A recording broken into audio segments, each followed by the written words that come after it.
Eu me chamo Rosa, sou aluna do Instituto Federal do Ceará, campus Ubajara, e na aula de hoje vamos falar sobre o tema funções inorgânicas, ácidos, bases, sais e óxidos.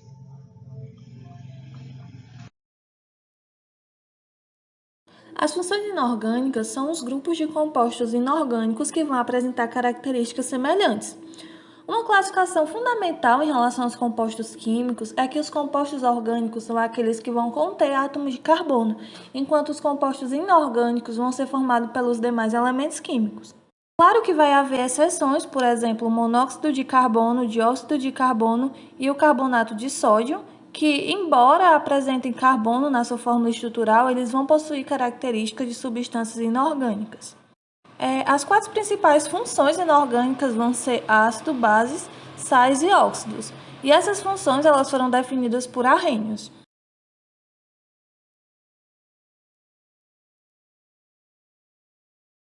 Vale relembrar o que já foi visto anteriormente, a nomenclatura de íons. Vamos ter íons monoatômicos e íons diatômicos. Os íons monoatômicos vão ser aqueles que vão ser compostos apenas por um tipo de átomo.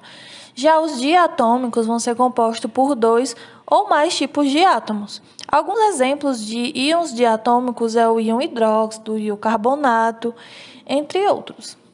Falando de íons monoatômicos, vamos primeiro falar sobre os cátions. Lembrando que os cátions são aqueles íons que vão ter a tendência de perder elétrons.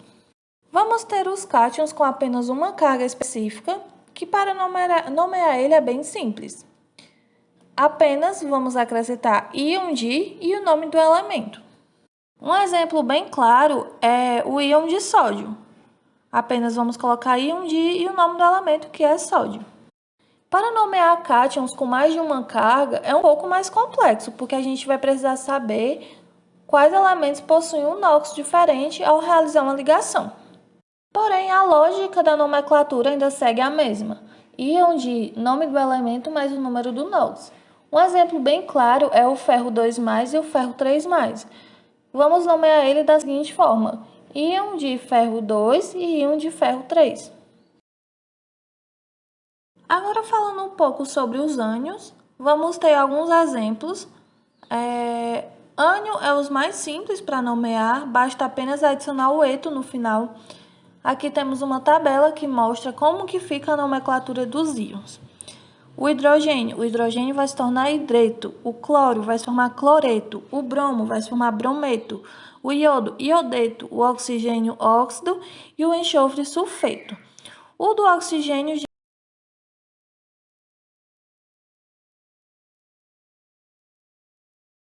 Agora vamos falar um pouco sobre ácidos. Os ácidos eles são compostos covalentes, ou seja, compostos moleculares que compartilham elétrons nas suas ligações e eles têm a capacidade de se ionizar em água e formar cargas, liberando o íon H+. Os ácidos eles podem ser classificados de acordo com a sua quantidade de hidrogênios, que são liberados em uma solução aquosa. Por exemplo, na tabela abaixo vemos a classificação dos ácidos. Eles podem ser classificados em monoácidos, que vão possuir apenas um hidrogênio ionizável, os diácidos, que possuem 2 hidrogênios ionizáveis, os triácidos, que possuem 3 hidrogênios ionizáveis, e os tetrácidos, que vão possuir 4 hidrogênios ionizáveis. A força do ácido vai ser medida pelo grau de ionização dele. Quanto maior o valor, de mais forte é o ácido. Aqui temos uma tabela que vai mostrar o grau de ionização e quando vamos ter a noção da força de um ácido. Os ácidos fortes eles vão possuir grau de ionização superior a 50%, os moderados vão possuir grau de ionização entre 5% e 50%, e os fracos vão possuir grau de ionização inferior a 5%. Os ácidos eles podem conter ou não o elemento oxigênio na sua estrutura. Sendo assim, a sua classificação fica os hidrácidos, que são ácidos que não vão apresentar o átomo de oxigênio, e os oxiácidos, que são ácidos que vão presenciar o elemento oxigênio na sua estrutura. Agora vamos falar um pouco sobre as características dos ácidos. As principais características dos ácidos são: eles têm um sabor azedo, conduzem corrente elétrica, pois eles são soluções eletrolíticas, vão formar um gás hidrogênio quando reagem com metais, como magnésio e zinco, formam gás carbônico ao reagir com carbonato de cálcio, eles alteram para uma cor específica os indicadores ácidos e base. No papel de tornassol azul ele vai ficar vermelho, por exemplo. Os principais ácidos vão ser ácido clorídrico, ácido sulfúrico, ácido acético, ácido carbônico e ácido nítrico. Agora vamos falar um pouco sobre bases. As bases elas são compostos iônicos que são formados por cátions e, na maioria das vezes, de metais, que se dissociam em água, liberando o ânion hidróxido. As bases, assim como os ácidos, elas também vão ser classificadas. Diferentemente dos ácidos, que são classificados através dos hidrogênios ionizáveis, as bases vão ser classificadas de acordo com a quantidade de hidroxilas. Chamamos de monobases quando a base possui apenas uma hidroxila. De base, 2 hidroxilas. Tribase, 3 hidroxilas. E tetrabases possuem 4 hidroxilas. Em relação à solubilidade das bases em água, elas são solúveis bases de metais alcalinos e amônio. São pouco solúveis as bases de metais alcalinos terrosos e praticamente insolúveis as demais bases. A maioria das bases são insolúveis em água. As bases geralmente elas são substâncias iônicas e a força de uma base vai ser medida pelo grau de dissociação. Quanto maior o valor, mais forte a base é. Aqui temos uma tabela mostrando o grau de dissociação. As bases mais fortes, elas possuem grau de dissociação praticamente 100%, e os exemplos são bases de metais alcalinos, como o hidróxido de sódio e hidróxido de potássio, bases de metais alcalinos terrosos e algumas exceções.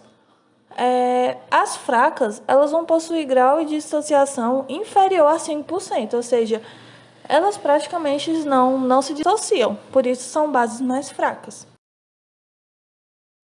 Agora falando um pouco sobre as características das bases, a maioria das bases elas são insolúveis em água, ou seja, elas não se dissolvem na água, elas vão conduzir corrente elétrica em solução aquosa, são escorregadias, reagem com ácido formando sal e água como produto, e elas alteram para uma cor específica nos indicadores ácidos e base. No papel tornassol de vermelho vai ficar azul. As principais bases são hidróxido de sódio, hidróxido de magnésio, hidróxido de amônio, hidróxido de alumínio e hidróxido de cálcio.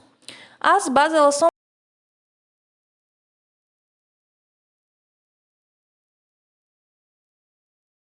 Agora vamos falar um pouco sobre os sais.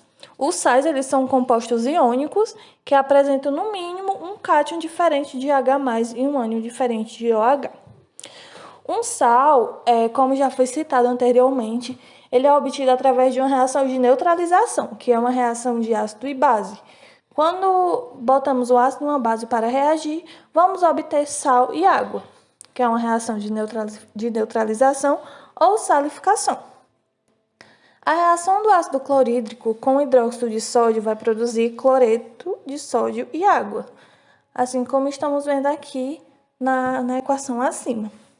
O sal ele é composto pelo ânion do ácido e pelo cátion da base.